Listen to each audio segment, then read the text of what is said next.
Hello everyone, welcome back a new video. Railway group D भर्ती के ऊपर हम बात करने वाले हैं। मैंने आपको पहले बोला था कि आपको मैं एक एक चीज की अपडेट देता रहूंगा, आप चैनल को सब्सक्राइब करके रखिए। अभी तक किसी ने भी आपको ये अपडेट नहीं दी होगी वीडियो के माध्यम से कि आपका रिफंड आना शुरू हो चुका है। रिफंड आना शुरू हो चुका है रेलवे ग्रुप डी का। किन किन को मिलेगा, किन को नहीं मिलेगा, अगर आपके पास में नहीं आया है, बैंक डिटेल गलत है, किस तरीके सब कुछ हम एक एक चीज को क्लियर कर लेंगे। काफी बच्चे कहते हैं कि सर मेरी बैंक डिटेल बिल्कुल सही है फिर भी पैसा नहीं आया है, रिफंड नहीं आया, तो उसके ऊपर भी बात करेंगे। इससे पहले वीडियो को लाइक कर देना, चैनल को सब्सक्राइब जरूर करना, क्योंकि दोस्तों इसी तरीके से आपको रेलवे, एसएससी और भी नॉर्मल एग्जाम होते हैं, 10th based, 12th based, graduation based, जो भी भर्तियां आती है सबकी अपडेट हम आपको सबसे पहले प्रोवाइड करवाते हैं। अभी तक लगभग हम आपको 15 भर्तियों की अपडेट दे रहे हैं। कोई भी चैनल आपको इतनी भर्तियों की एक साथ में अपडेट नहीं दे रहा होगा। हम आपको हर भर्ती की अपडेट देने की कोशिश करते हैं, चाहे वो रेलवे जेई है, टेक्नीशियन, एएलपी, जो भी है अपडेट देते हैं, इसलिए चैनल के साथ बने रहना।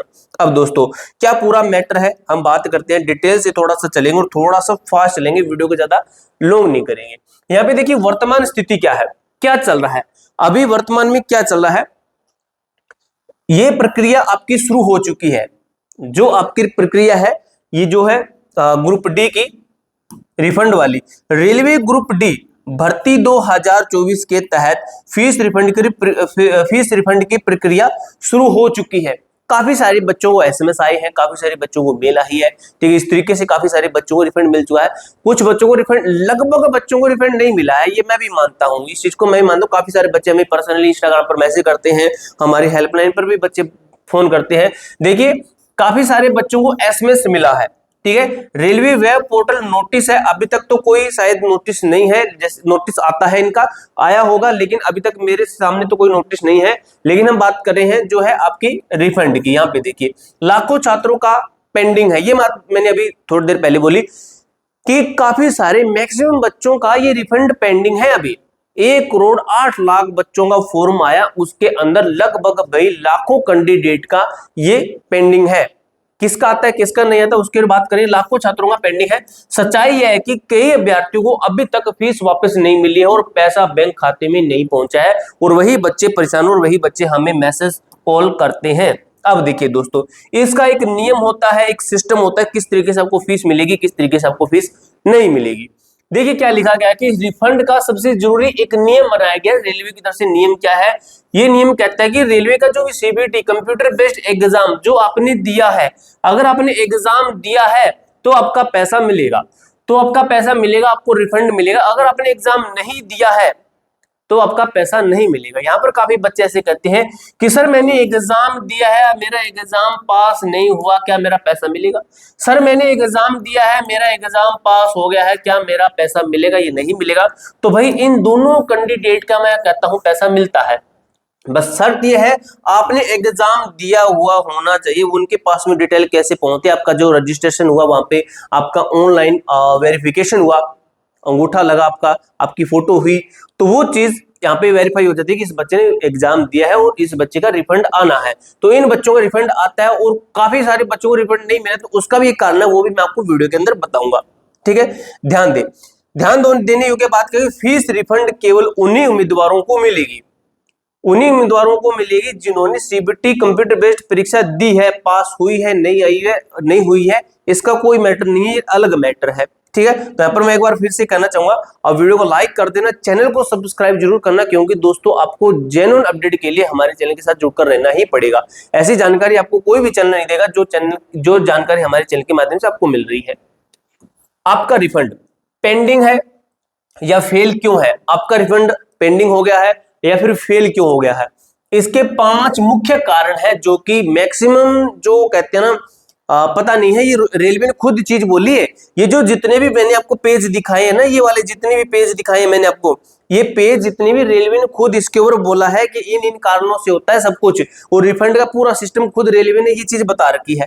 अब देखिए बैंक अकाउंट गलत या फिर आपका बैंक अकाउंट बंद होना। अब काफी बच्चे ऐसे करते सर ये मेरा बिल्कुल सही है, ये पांचों के पॉइंट सही है, फिर भी रिफंड नहीं आया, उसके ऊपर भी पॉइंट है, वो भी आपको मैं समझाऊंगा, थोड़ी देर वेट कीजिए। आपका आईएफएससी कोड गलत होना, आपने गलत फिल कर दिया है, कुछ 1-2 जीरो ज्यादा लगी, कुछ कम लगी, कुछ ना कुछ गलती हुई है, उसके बाद में केवाईसी पूरा नहीं होना, ये केवाईसी रेगुलर करवाते रहो करो बैंक के अंदर, इससे काफी सारी प्रॉब्लम आती है। तो केवाईसी पूरा नहीं होना, उससे भी पेमेंट रुक जाती है। अब जिनके इनके कारण पेमेंट रुकते हैं, जैसे ये पॉइंट पूरा करोगे आपकी डिटेल फिर से आ जाएगी। पॉइंट कैसे पूरा करना, जैसे आईएफएससी कोड है, ये कैसे पूरा करोगे, बैंक अकाउंट गलत हो गया, इसको कैसे दोबारा भरोगे, ये भी तो एक पॉइंट बनता है। ठीक है, देखिए एग्जाम में उपस्थित, ये तो आपको सबसे पहले बता दें कि जो जिस बच्चे ने एग्जाम नहीं दिया उसका नहीं आएगा, ये तो क्लियर है। जिसने एग्जाम नहीं दिया उसका तो बिल्कुल भी नहीं आएगा, वो तो क्लियर कट यहां से बैक जा सकता है वीडियो से।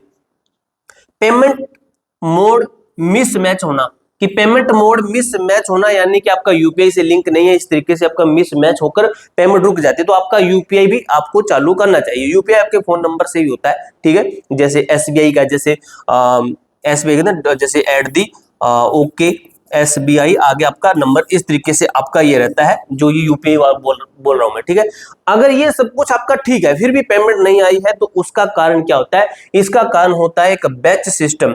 अब बैच सिस्टम क्या है, रेलवे का बैच सिस्टम क्या कहता है, क्या कहता है, क्या कहता है, मेरा सब कुछ सही है, बच्चे कहते हैं कमेंट बॉक्स में कि सर मेरा बिल्कुल सही है, सब कुछ सही है, फिर भी रिफंड नहीं आया, फिर भी मेरे पैसे वापस नहीं आए, रेलवे खा गया। ये बोलते हैं भाई कमेंट बॉक्स में, काफी सारे बच्चे बोलते हैं कि रेलवे पैसे खा गया हमारे। तो ऐसी बात मत तो बोला करो भाई, अच्छा स्टूडेंट होकर ऐसी बात बोलते ना अच्छा नहीं लगता है। देखिए बैच 1 काफी सारे बच्चों को रिफंड मिल गया, बैच 2 काफी सारे बच्चों का प्रोसेस के अंदर आपका है ये वाला, ठीक है, इतना लिखना पड़ता है, काफी सारे बच्चों का प्रोसेस में है, लेकिन कुछ ही दिनों के अंदर इनका आ जाएगा।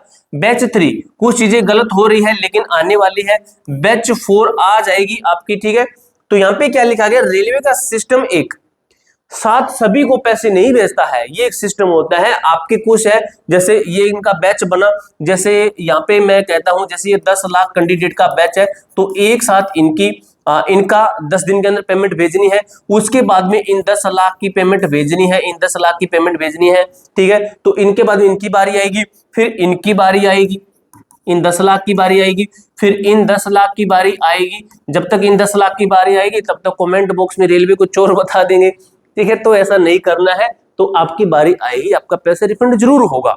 ठीक है, अगर फिर भी नहीं होता है तो आप मेल कर सकते हो उनकी हेल्पलाइन पे कि मेरा रिफंड नहीं है, ये मेरा रजिस्ट्रेशन नंबर, ये मेरी बैंक डिटेल, ये मेरा आईएफएससी कोड, ये चीज भेज देना, ये मेरा बैंक नंबर, ये मेरा वगैरह वगैरह सब कुछ, जो आपकी बैंक डिटेल, अपना नाम, मोबाइल नंबर और मेल वगैरह सब कुछ डाल के भेज सकते हो कि मेरा रिफंड नहीं हुआ, बाकी जब बल्कि मेरा सब कुछ सही है।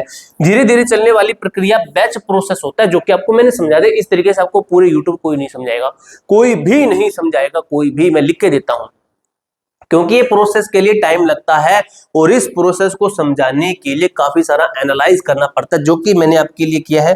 आप मेरे छोटे भाई जैसे हो, आपके लिए सब कुछ बनता है।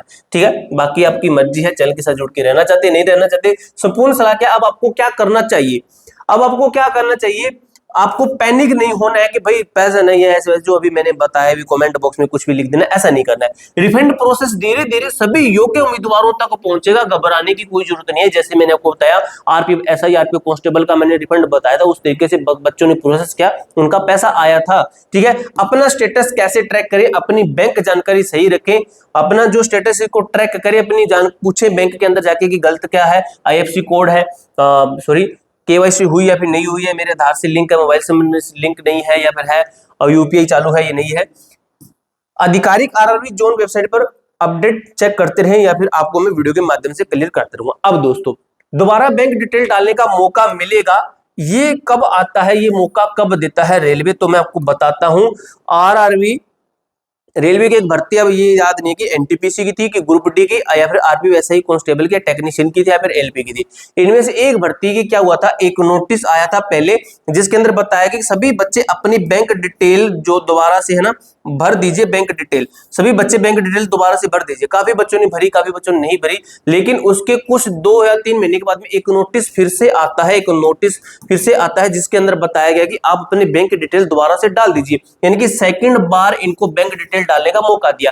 इसलिए कहता हूं चैनल के साथ बने रहना, आपको जैसे ही कोई नोटिस आता है मेरे दोस्त, आपको वीडियो के माध्यम से मैं क्लियर करूंगा, आपको बता दूंगा किस तरीके से बैंक की डिटेल जोड़ी जाती है, किस तरीके से पूरा प्रोसेस करना रहता है। ठीक है, कमेंट बॉक्स में कोई डाउट होता है, कोई क्वेरी होती है, पूछ सकते हो। मिलते हैं नेक्स्ट वीडियो के अंदर, तब तक के लिए जय हिंद, जय भारत।